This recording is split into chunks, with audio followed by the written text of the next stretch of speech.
All right, we're live. Hey guys, welcome to The Trade, episode 44. Today we are interviewing the co-editors of the latest Kickstarter anthology, Sweating Palms. It's an anthology about anxiety and anxiety issues. And then we're also going to talk a little bit about some comics industry news that has come up recently, and hopefully maybe we get some opinions from our current interviewees about that as well. So my co-host today is Dave Barrick of Girl Power Comic. Hello. Yep, you can see him working on Girl Power right there. My name's Melanie. I'll be your main host today. I do Ornamental Comic at ornamentalcomic.com. And, Liz and Sage here are awesome ladies that let me snag them fairly last minute here. Some of my other interviews just didn't work out. It happens. Everybody's busy, especially still being con season right now. We got Salt Lake Comic Con coming up, and several of our co-hosts couldn't make it because they're actually in the midst of packing for that or actually flying out for that. This is beginning of the week, and I believe that starts on Thursday. So everybody knows how con conventions go, and that takes a couple days at least for travel and setup and all that fun stuff. So Liz, Sage, go ahead and take it away. Tell us a little bit about yourselves and Sweaty Palms. What all about? I'm Sage Coffee. I'm one of the co-editors and co-creators, along with Liz. And I dabble in animation. I also do personal comics about anxiety, like If It Were Socially Acceptable, and various little daily auto-bio comics. Where can those be found at? Sagecoffee.tumblr.com. It's coffee, C-O-F-F-E-Y. Same with the Twitter. It's just Sage Coffee. All right. Yeah, we'll have links down in the doobly-doo for everybody that needs them, just in case. And Liz, how about yourself? Hey guys, I'm Liz Enright. I'm a cartoonist and illustrator based in Atlanta, and right now I'm currently in my final year of an MFA program, so most of my time is being taken up by my thesis graphic novel, which I can't really talk about because I don't know if it's approved until next week, but I'll keep you posted. And you can read a lot of my previous work on lizenright.com. Very cool, very cool. All right, so you guys got together to help put together Sweaty Palms. How did that go about, by chance? Oh, boy. Yeah, both of us are like, ah. There are kind of two parts to it, I guess. Liz saw me walking to her place for a work party where we just kind of sit inside and work in the same room. It's kind of having human contact for like maybe too many weeks. Yeah, it's definitely like we need to work, but also we need to see other human beings. But that happened because even though there's a bus stop right in front of her place, I pulled the cord too early, and I got way too nervous to not get off at that stop. Like, it was crowded and people were staring at me, and naturally I started like sweating and being like, oh no, what if they'll think this and they'll think that, and I started panicking and just walked. It was just so much easier to just walk to her place than dealing with that. Kind of work off the slight panic attack right offhand. Yeah, I saw it coming and I was like, nope, we'll just nip this in the bud. And mind you, it's early September in Georgia, and it's still, like 95 degrees here. It feels like midsummer anywhere else. So yeah. She really had to want that walk. But then I finally got there, and Liz was going through stuff too. Yeah. Oh, sure. That's the natural segue, isn't it? No, you're fine. I had just started grad school this time last year, and I was really stressed out, and I just wasn't leaving the house, and a lot of that stress had been compounded by losing my dad earlier in the year, and it just became increasingly difficult to want to go outside, and I really just buried myself in my work, and that became a real bandage and excuse. And I guess through talking with Sage, we were catching up during the work party, and we had decided that maybe we should try to make some art about the difficult experiences with social anxiety we had been having. And then that branched out into this, like, what if we ask all of our cartoonist friends to also do the same thing? Yeah, And, it became like, oh, sorry. No, go ahead. Oh, I think it just snowballed because I feel like both of us, create when we're feeling those things. And I think we both thought it would be both like helpful for the other creators on board, helpful for those who aren't experiencing those feelings to understand what it's like, and helpful just to like talk about it in a safe place. Like, because normally with anxiety, like, or depression or anything like that, if you bring it up to a friend, like, oh yeah, I haven't been doing so well, and they're not experiencing that or don't know what that's like, they may just shrug it off or just be like, oh, sometimes there are bad days, stuff like that. And yeah, some days are worse than others, but I think artistically it's sometimes easier to express than talking about it. Yeah. And especially in the context of a collection, you're not really being singled out, like you're among friends in that way. And it's not just about your experience, it's about that collective experience giving you a holistic view of maybe what anxiety is like across the board. Definitely. And for some, because we've gotten some comments on the Kickstarter, for some, these are people who are discovering, like, names for what they're going through. Like, there was a person, I don't remember their name, who is very much going through imposter syndrome, but they didn't have a name for it. They didn't understand it really. And as soon as they saw a preview of Connie's comic, they were like, oh yes, that's exactly what I'm feeling. Yeah. Yeah, definitely. Usually, a lot of people just don't have the mental tools to be able to deal with anxiety, or at least be able to relate to it. Not everybody is, associated with it, at least in a regular aspect. Cartoonists frequently are your more introverted people, and so a lot of them have more of these issues frequently, and that is one of our bigger outlets, is art, is comics, is writing about it, is talking about it, and by talking about it you bring those issues more to light. Yeah. And be able to maybe give people more empathy, about what's going on, to be able to associate better, and maybe even a couple of tools to learn how to help people in their lives that have these problems. Oh yeah, definitely. There's Kat Fierro. I hope I'm pronouncing that right. Fajardo. Thank you. Her story has helped me personally. I can vouch by that. She made a very, very sweet guide on how to cope with different ways of coping with anxiety and easing it, coupled with her own story, and it's definitely helped me. Fantastic. Yeah, that's what I like about webcomics, especially, is that since there's no this oversight of, well, that doesn't seem like a topic that's going to sell a lot of books or whatever. You don't have the publisher as the gatekeeper. You can just create anything you want, and generally it'll find an audience. Totally. In a format that is pretty easily digestible. Yeah, I think that goes for any indie comics.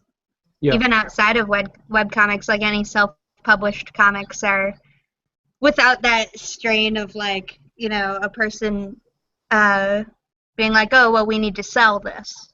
Yeah. Yeah, that's a nice thing about not having any gatekeepers and having the power of the internet and just self-publishing in general. You are your own captain. Yeah, that's what I love about comics. It really gives you so much license to create. You are the director, you are the lighting person, you know, like you are the publisher. You Yeah, get you're the actor. your own destiny in a way, not to get too corny about it, but it really is a fantastic outlet. Kickstarter. Heck yeah, heck yeah, heck yeah, definitely. Very cool. So how long have you guys been working on Sweaty Palms and trying to get it together before you started the Kickstarter? Like a year now? It was a year, yeah. It's hard to think it was a year. It's yeah, it's been a year. Almost exactly a year. Very cool. And I believe you still have, what, 18, 19 days left in the Kickstarter? Yeah.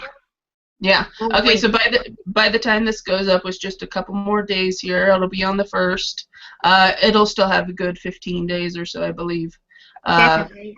So, yeah, guys, if you want to get in on this, links will be down in the doobly-doo for the Kickstarter, or just Google Kickstarter Sweaty Palms. It comes right up as the first little option.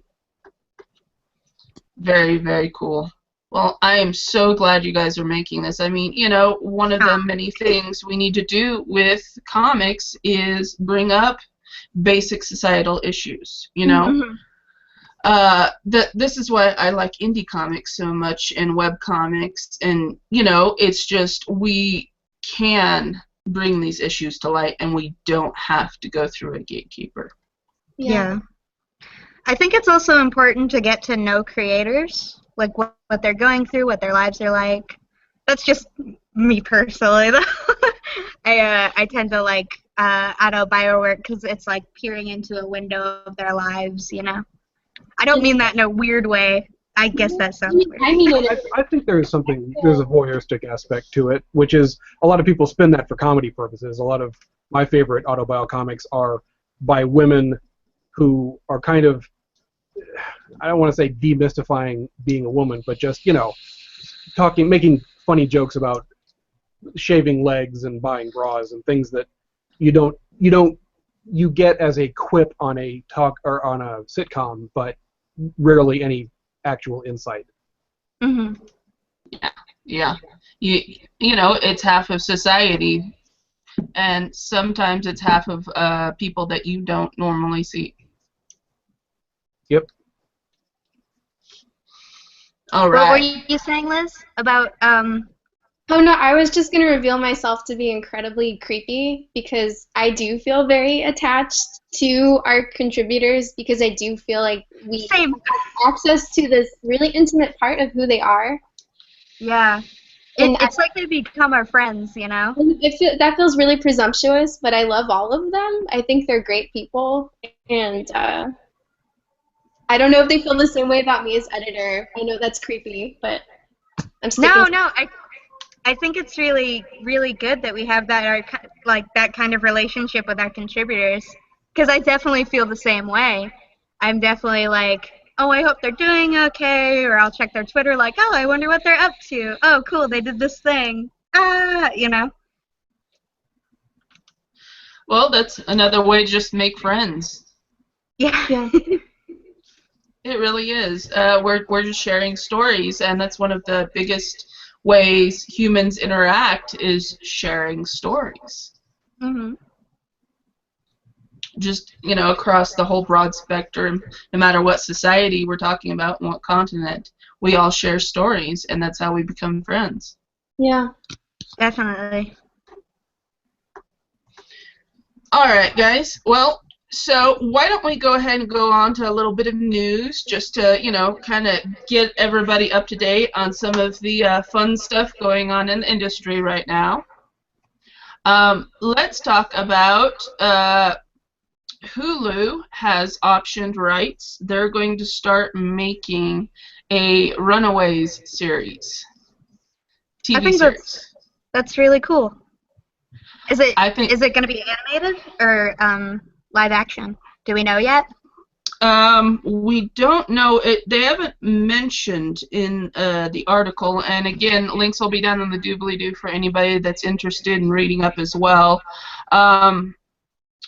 The co-creators of Gossip Girl, Josh Schwartz and Stephanie Savage, will be developing a pilot for Marvel's Runaways plus more scripts So I believe it's live action. Oh, okay. I'm into it. I mean, if there's a live action dinosaur, I'm sold. Yeah. Get us the dinosaur. Right, right. That's gonna be so cool if they do. They didn't specify it'll be animated or not, but because they haven't, I believe it is going to be live action. Usually, that's one of the things they mention right away is animation, studio, etc. At least, but they haven't specified, so I'm thinking it's going to be live action since they haven't said anything otherwise. Well, yeah, And anybody that's oh, sorry. yeah, that's okay. Anybody that's not familiar with the Runaways comics, they're by Marvel. The basis is it's a group of diverse teens who discover that all their parents are members of a clandestine evil organization called the Pride. And after discovering this, the teens go on the run, hence Runaways, and armed with resources from both their parents and from their own talents, each of them super smart, etc. They learn how to survive and try to actually work against their parents and what they've been doing. So I think overall this could be a very good TV series. But, there's always caveats there. I mean, you've got to have the dinosaur. Come on. Yeah. Oh my gosh. They can't take out Old Lace or Arsenic. Yes. Or Arsenic and Old Lace. Yeah. They can't take them out. Hopefully not. But that's going to be very cool because, okay, so ABC has done, Agents of S.H.I.E.L.D. and Damage Control. And Netflix has Daredevil, Jessica Jones, Luke Cage, Iron Fist, and The Defenders. So Hulu's trying to get in on us now with the Runaways. And hopefully this takes off pretty good. I'm not a Hulu fan myself. I haven't had a subscription to them in many years just because I could get anything else off of Amazon or Netflix that I wanted. But that's just me. Yeah. But this may make me go back to Hulu. Yeah, Hulu definitely has some exclusives that I'm like, I like that. Like, they have King of the Hill. They're the only place left that has King of the Hill on there. Really? Yeah, which I'm a sucker for. But they have a lot of really, like, I haven't watched The Awesomes. I know they've done a couple animated series, though. I'm biased to animation. If it's animated, I'm 9 times more likely to watch it. Oh, hell yeah. That's why I have a subscription to Crunchyroll, for crying out loud. I watch it straight streamed out of Japan. Come on. Gotta get that new Osamatsu-san. Delicious. All right, and then the next one out of Marvel was the fact that they're thinking about rebooting their whole universe. Again. So, what I wanted to go over was when should you stop rebooting? Should you go ahead and, mind you, this is a corporation. They've built it around the whole of the Marvel Universe. But still, do you think that they should keep rebooting the whole universe and all their characters, well, not over and over again? Or do you think eventually it'll be time to retire them and maybe go on to something new?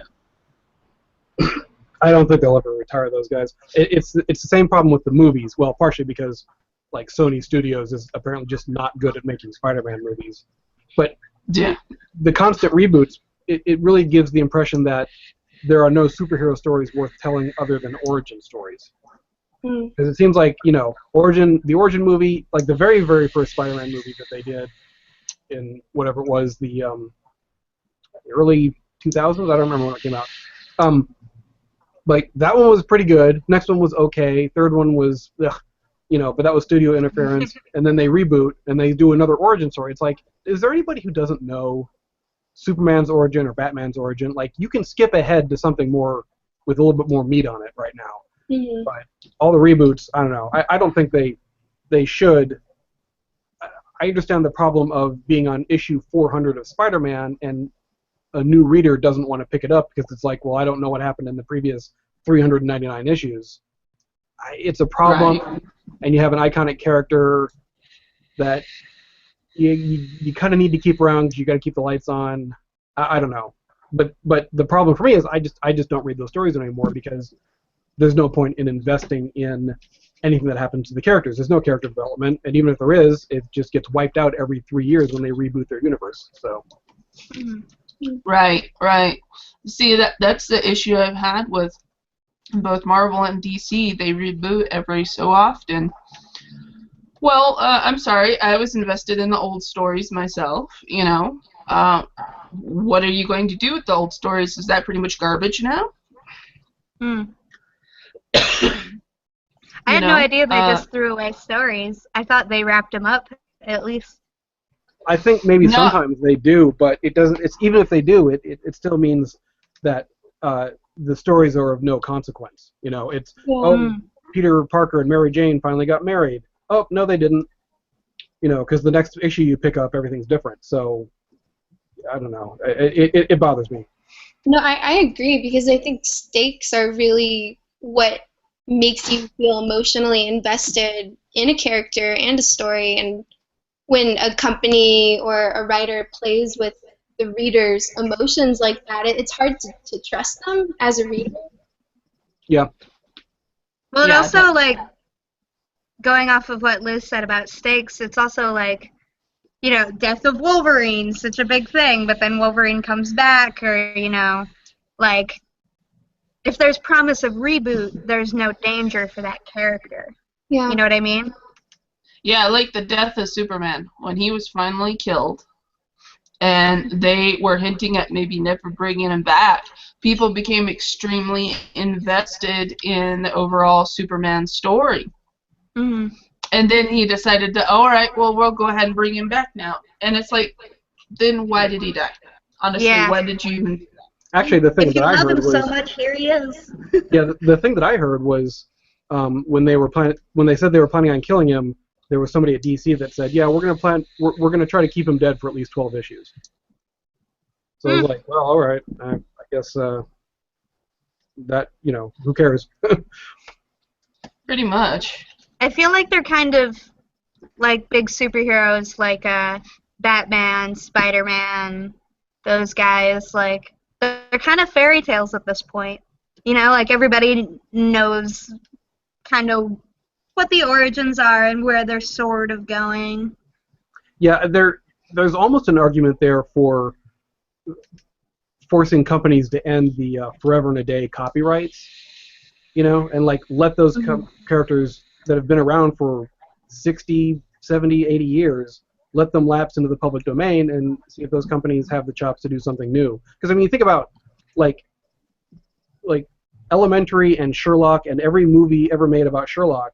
I mean, Sherlock was written by Arthur Conan Doyle, and it was his property, but the character's been around for so long, he's public domain now. So none of those shows would exist if his estate was trying to jealously guard all profits, and mentions of Sherlock. Actually, they did. Do they? Oh, I didn't know that. Yeah, when it lapsed into public domain, the estate, because he still has some living relatives that, still gain from the estate, it went through the court system. Now, mind you, this is in England, but the basics of it were England ruled that the basic story of Sherlock Holmes is in the public domain, but like the original printed Sherlock Holmes stories, they're still allowed to get their full copyright over and whatnot. But the basic story, a detective and his buddy go out solving crimes using just basic knowledge and a little bit of this and a little bit of that to it's a detective story. It's what it is. And you can't copyright that part of it. So anymore now you can have Sherlock Holmes. You just can't use the original text. Yeah, but I mean, like, my point was like Frankenstein and Dracula and all the kind of stuff from that era has all gone into public domain, and people have done some amazing things with it. So it would be interesting to see. I mean, Superman. I like the animated Justice League that they did, and it would be weird to see them actually become public domain and some random company just trying to make their own Superman thing, I would imagine almost anyone would do a better job than DC's currently doing with their movies. But I mean, maybe that's the solution. You know, you have your character around for so long, you reboot them 98 times. Maybe it's time to, you know, try something new. I don't know. Yeah, well, there are a lot of really amazing fan works out there for Marvel and DC. Like Hannah, and I know I'm gonna mess up her last name, and I'm gonna apologize just in advance. Blumenreich. She's been doing Spider-Man fan comics that have gotten the attention of like Chris Samnee and other bigger Marvel guys, and they're absolutely fantastic because what it is it's a new take on an old character. Like it feels fresh, it feels new. Where, you know, it may be different for when companies do it because they may feel like they're scared to experiment more. You know what I mean? Yeah. Like if you put say $3 million into something, you want to make sure you make it back, you know, to pay everybody. But yeah, I think there are a lot of great fan comics out there. It'd be cool to see, like, and I think DC has branched out quite a bit, especially with Babs Tarr's Batgirl. Mm-hmm. Like I read those and they were fantastic. See, I loved the Marvel, like that's yeah, good too. yeah. Squirrel Girl's fantastic. I loved love Squirrel Batwoman. Girl. I loved Batwoman when they had the lesbian Batwoman going on there. Yeah. Oh God, I have all the floppies. I picked all of them up. They're great. And the graphic novels. I mean, it was that was fantastic. They did great with that. Mm-hmm. And I don't know why they stopped doing that, bastards. Because they rule the universe. I think for companies it's harder to take risks because you have other people like to pay, and you want to make sure you can pay them. I understand. I sort of understand where they're coming from. As a consumer, I'd like to see more variety, but as like somebody who, you know, is with Liz doing a Kickstarter and needing, you know, wanting to pay everybody and make sure, you know, everybody's happy with the project, I understand where they're coming from, if that makes any sense. Yeah, you can understand the corporate perspective of it because, you know, Marvel's been now bought out by Disney, so Disney owns them. But since Disney does own them, maybe since they have Disney's backing now, they could go ahead and let it go, at least some of the main ones, and focus on some newer ones within the same universe. Yeah. I think that would be a great idea. You know, I mean, there's a lot of different ways. They still have a lot of material there that they could still go with. I mean, they could come up with some all-new characters now within that universe still. And you could still mention your old favorites, you know, in the background, or them giving advice and being the old sagey Yoda character in the background or whatever. Well, but let new guy have the spotlight. Yeah. I personally love Kari Randolph's work, and I'm very excited to see what he does, just as a friend and a fan of his. With this Mosaic character, I had no idea. Oh yeah, when Melanie sent us the link, I was like, I had no idea Kari was doing this. That's awesome. Oh yeah, Mosaic looks awesome. I just saw that one too, so I was just like, ooh. I'm really excited for what Kari does, because like Liz mentioned, we're pals of his, and it's just I haven't seen anything about that. You should send him a hey, what's up on Twitter and tell him to come on the podcast.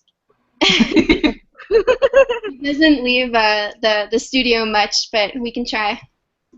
Yeah, I imagine he's super busy. True, but still, you never know. There might be a little gap in time there when he wants to hang out. We'll grease him. Grease the wheels. Grease the wheels for me, please. But, so, I mean, I think there's still a lot of material there. I think that rebooting it is not necessarily a bad thing. Like, as an independent creator, I could always reboot my universe, and I'm okay with that. Yeah, I'm going to lose that old material that I made, but hopefully by then I'll have it in its own book, and that way it can be its own thing if I ever needed to do a reboot.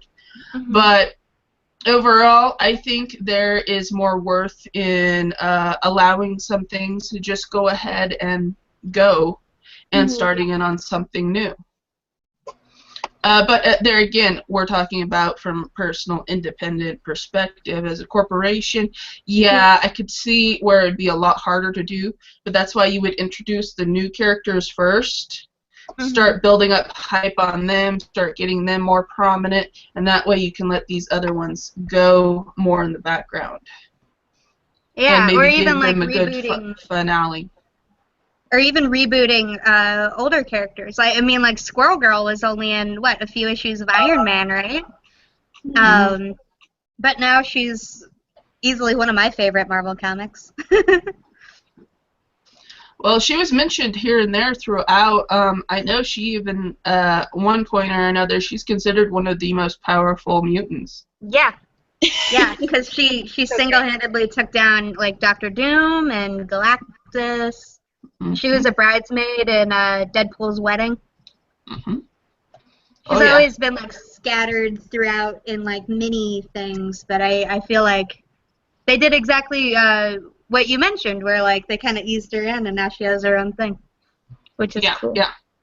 I think that's what they should honestly do, is focus on that, bring in a bunch of these new guys, maybe reboot some old ones that have at least had mention here and there, even villains. I mean, I'm sorry, I love villain stories, because some of them have some great character and some fantastic background, a lot of meat there. One of my favorite writers is Serena Valentino. She did Gloom Cookie and Nightmares and Fairy Tales, and she's been doing a series of novels lately for Disney, but it's based solely on the villains. Oh man, fantastic reading. Mind you, they're not comics per se, but still, it's that idea of focusing on the villains and their actual backstory, because there's so much meat right there. You could focus more on some older villains that have gone by the wayside, that were kind of cheesy before, but you could say that was their teenage years or whatever, and were still figuring themselves out, and beef them up and put them out there, as well as some new heroes, and let some of your main staples kind of retire, more or less.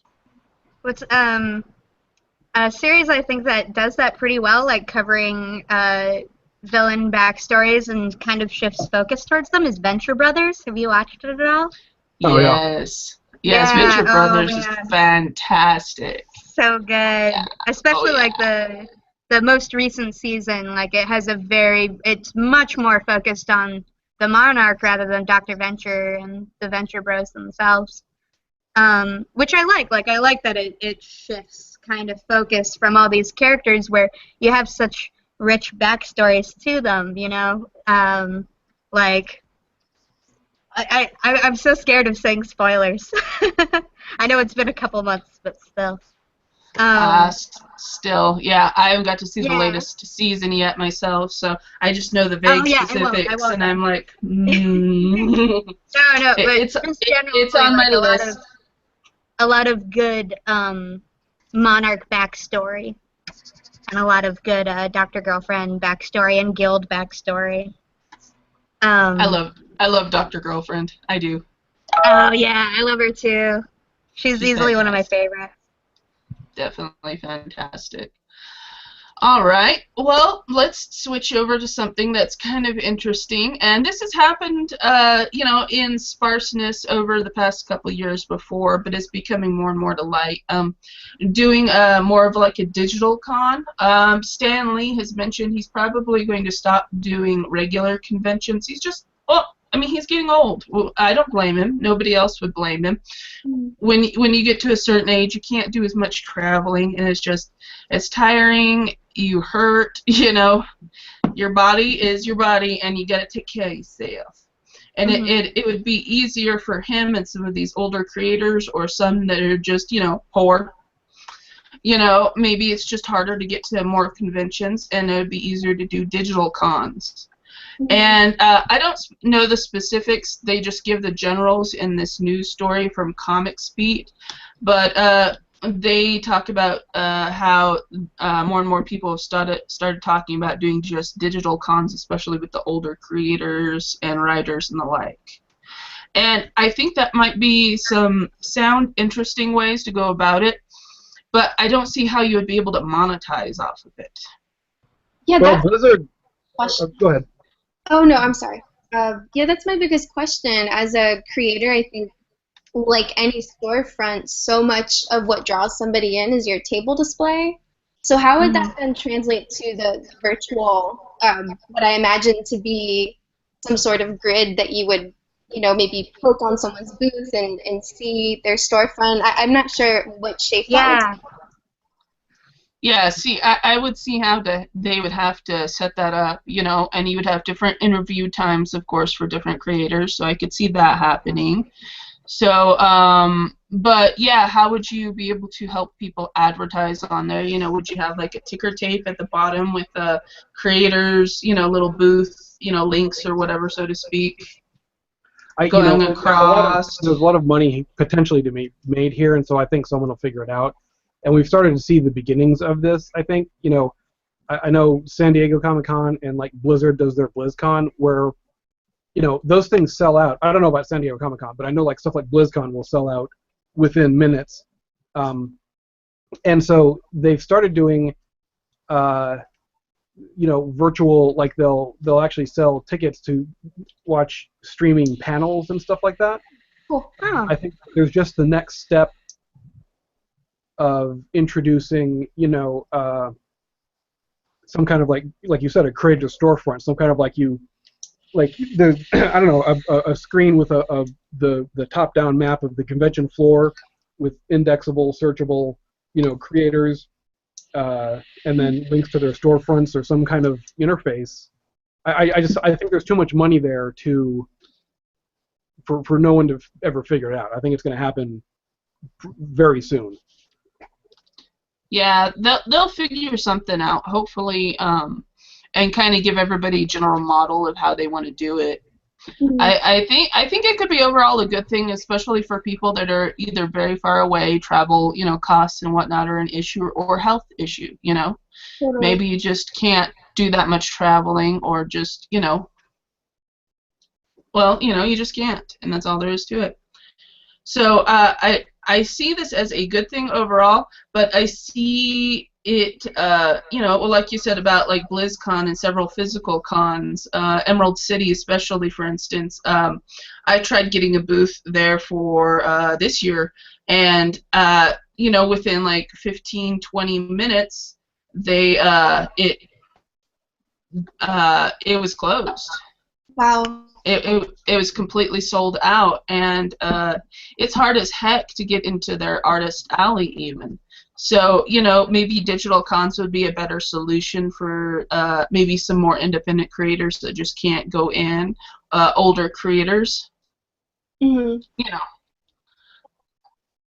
guess the one thing I would really miss out on, and generally I think this is a very positive thing for comics, and getting independent creators out there and older creators and so on, but I really love going to a show to talk to my peers and meet new people and, Definitely. connect with the people that I've been chatting with on Twitter for a while.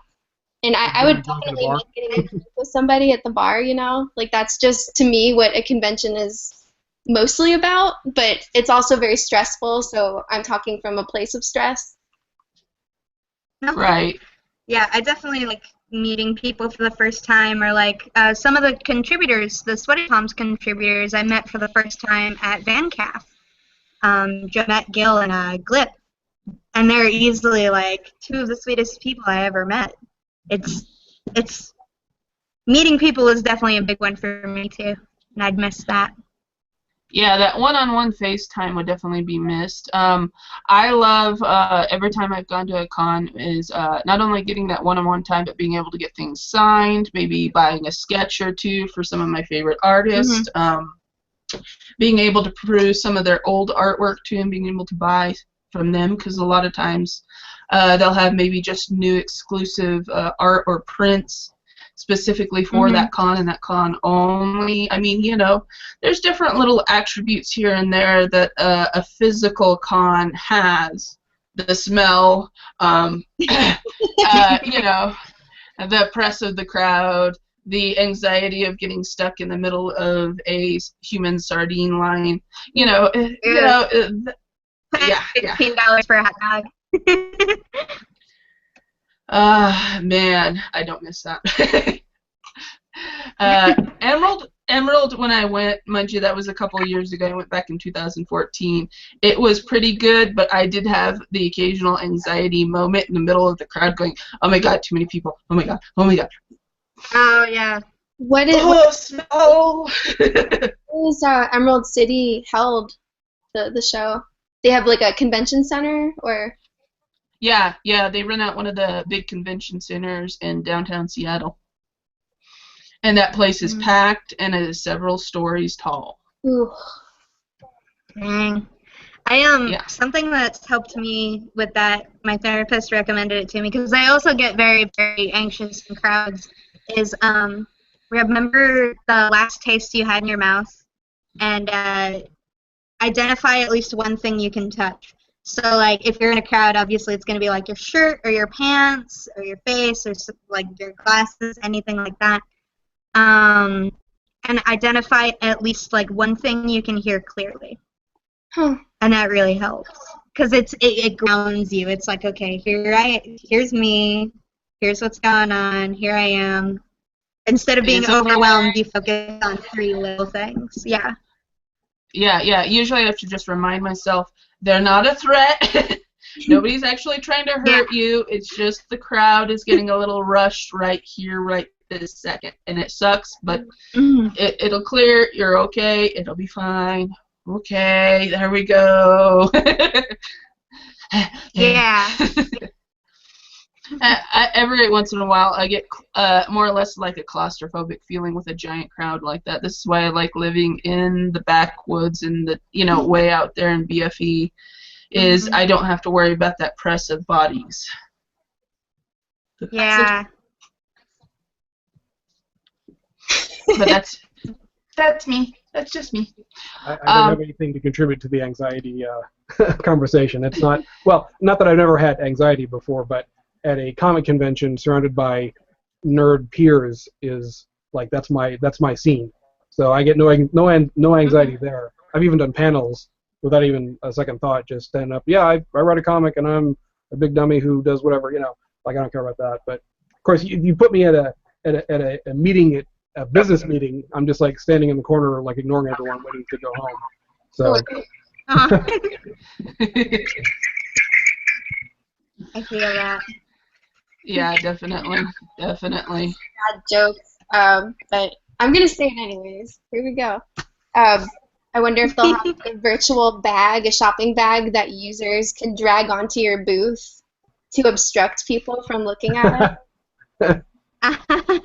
That's I put my virtual coffee cup right on your mini.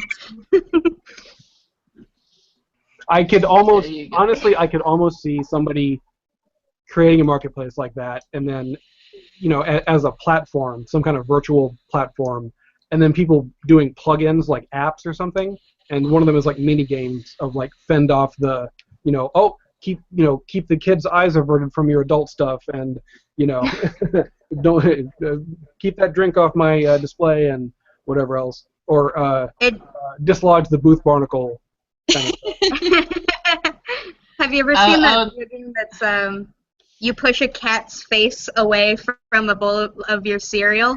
I imagine it's going to be like that. It's just your hand going on someone's face like, goodbye. Either that or I see crowbars with booth barnacles popping them off your booth.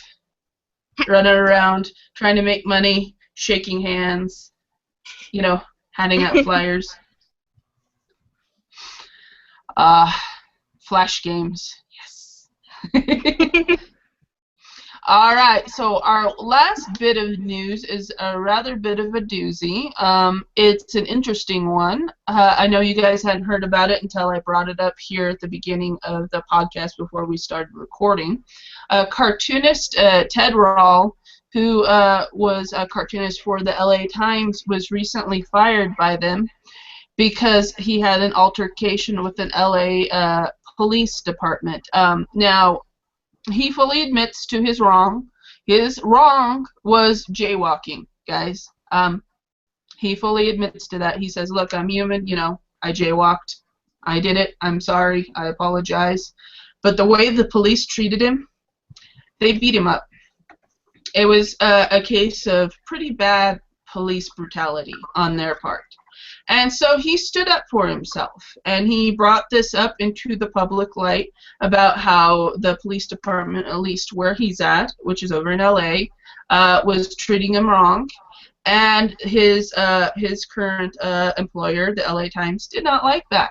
They actually sided with the police department, claimed he was a liar, claimed they had seen footage of the incident and that he was in the wrong, and so not only did they fire him, but now he turned around and then did a lawsuit against the whole lot because that was his livelihood, of course. A cartoonist isn't exactly a rich person these days, and he has been trying to just find justice in that regards of he was wrongfully fired and terminated for, a common mistake people do make.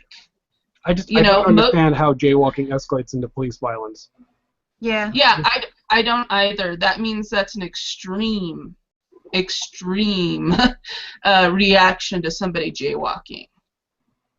Now, we weren't there. We don't know that specific per se, but there are a lot of details out now in the news about what happened. Now, what the LA Times did was turn around and file a suit against him. It's called anti-SLAPP, anti-SLAPP. It's a motion to protect whistleblowers. But the Times is claiming that they're blowing the whistle on Rall. They're claiming he's that makes a liar. sense to me. Yeah, it does not make sense at all. But if this motion succeeds, and mind you, this is a large corporation. It's owned by Tribune Media. So they've got a lot of money backing them. They've got very good lawyers. And he's just independent, lowly cartoonist dude. So he's raising money right now. I'll put links down on the doobly-doo if anybody wants to throw him a buck or two at least at his GoFundMe to help him cover his costs. But the Times is trying to basically not only get the suit dismissed, but then fine him for even bringing the suit up. Okay? And they're demanding that Rall post a $300,000 bond in advance to make sure he can cover any costs or fees, especially if they get it dismissed. Because if they do, then all their court costs go on to him. Yeah, that makes sense to me. Yeah, this is a giant clusterfuck against the cartoonist who spoke out. That's the best way to put it. He got beat up, and he was like, "Hey, you guys beat me up," and then he lost his job, and the people who beat him up are like, "You made us do that. Like, that's not okay." I mean, even even if you put it in the context of even outside of the police, like if this were kids, in a schoolyard or anything, you just don't beat people up. Right. And especially jaywalking, like this whole situation just seems so ludicrous to me. Okay, so I'm going to read part of the story here. Now, this is from the Outhousers. Again, I'll put links down in the doobly-doo for anybody that needs it, that wants to read the whole story. The Outhousers are a bit sarcastic in their reportage, so take that with a grain of salt, but they also have links to other news organizations that are also covering the story, so if you want a little less biased coverage, there you go. But, okay, so when cartoonist Raul got arrested for jaywalking, he got arrested for jaywalking. Now, any other city I know of, I have seen people get fined. You get ticketed, but you don't get arrested for jaywalking. Mm-hmm. Anyways, his employers at the LA Times were quick to stand up for the aggrieved party, and that, of course, being the police. The Times fired Raul and published an article, so this is slander and libel, both, claiming that a police tape given to them by the police chief showed Raul to be lying in his description of the arrest. Except Raul kept going. Raul obtained an official version of the tape from the police department, and it turned out to be a much higher quality than the one apparently given to the Times. In fact, it appeared to feature bystanders saying things that corroborated Raul's story, damaging the reputation of the LA Times and making the paper and the police both look like liars. So, overall, you've got a large corporation and a chunk of a city against one man. It's just not right in the end. Yeah, it's just not okay. Right. Is the police video public access, or are other people able to access the video at all? At least news organizations have access to the tape. They have not specified if it's public access otherwise. So I'm guessing you have to have a news organization back you to at least see the tapes. Okay, so in this giant lawsuit, and since they're counter-measuring with this anti-SLAPP motion, they're trying to demand a bond by Raul, who is now a unemployed cartoonist. And the judge reduced the bond to just $75,000, but still, that's a lot of money even for a cartoonist. Yeah.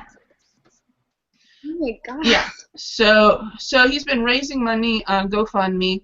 He did manage to make just enough to cover the bond, at least for now. So anybody else contributing now, please go ahead. If you've got like $5 you can throw his way, help him out, because even that little bit can still help him pay any other costs or fees he has coming up in the future. Yeah, I'm sure with all of this he's probably facing like lawyer fees and stuff. Yeah. Oh yeah, yeah. But he has a really strong case here of, of a lot of this being just very wrong, and people out to get him for, yes, he made a mistake, as human beings do. We do occasionally jaywalk. We do occasionally break the law. I mean, jaywalking is often cited as like the least law-breakingest law there is. I mean, it's basically a joke law that, was invented by car companies, like 80 or 90 years ago. It's yes, technically against the law to jaywalk, but I can't imagine how that escalated into this. Just the series of events is boggling. Yeah. I guess I'd want to know more about his background with the paper, because it seems like it can't possibly be just about this one little action somehow reflecting poorly on this company, because I'm sure all of us have had a parking ticket in the past, and how does that seep into your work life? That just doesn't make sense. It's not congruent. I'm definitely going to be looking into this. Yeah, yeah. So this is actually I'm going to see if we can't actually get Ted on the next podcast just to see his side of things and how things are going, at least up to that current point. Hopefully, if he can talk about it.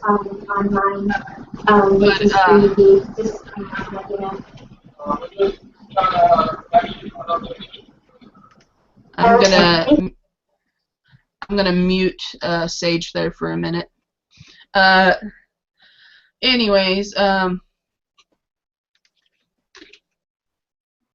Liz, let Sage know I muted her. She's back. Okay. Tell her she can unmute herself. Hi. There you go. But yeah, so I think overall, Ted has a very strong case of, just libel, slander, and they should, overall admit to their fault. He fully admits, you know what, I jaywalked, it's my fault, that was wrong, whatever, but that's a basic fine offense. That's not an arrestable offense. That's not an offense to be beating somebody up over. Definitely. At all. Yeah. And for the Times to have such an extreme reaction for, it sounds like they already had something out against him personally, and were trying to find a way to get rid of him.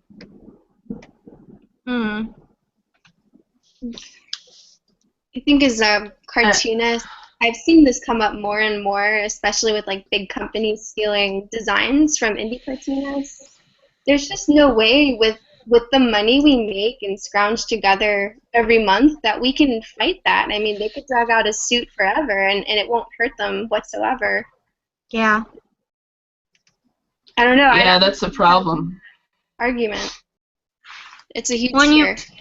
You figure the city would be sympathetic, like, oh, this guy crossed a street and got beaten up, Yeah. So, I don't blame him at all for going to court, but I blame the Times very much so for their extreme reaction. You, as a news organization, you're supposed to technically be neutral. Yeah. Technically. Yeah, I was gonna say like almost every news outlet has a bias, except maybe. Oh yeah, every news outlet definitely has a bias, especially nowadays, since we only have 6 major corporations that now own almost all the news outlets. Hence why I follow independents now myself, but that's just me. I have a degree in journalism. So after I graduated college and whatnot, I went to go try to find some, niche where I could fit in, and that didn't work since I am too liberal-minded. It's okay.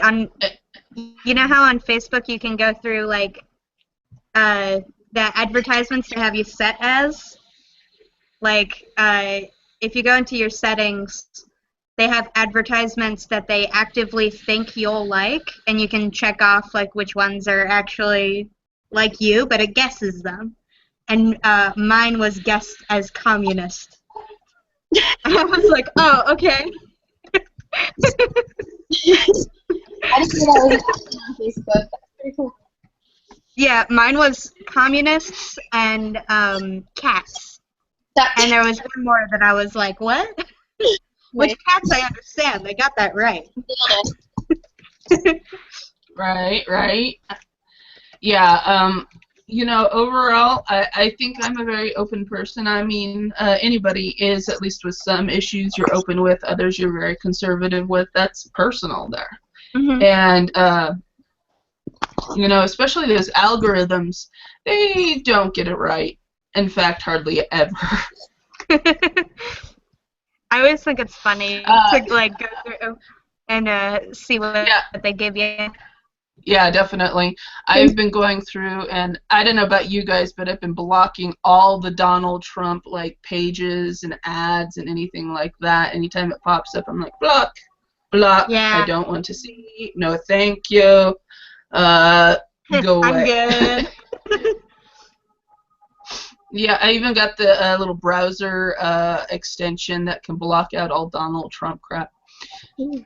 Oh, you can change it from Donald Trump to like lizard people or like anything you want. It's really fun.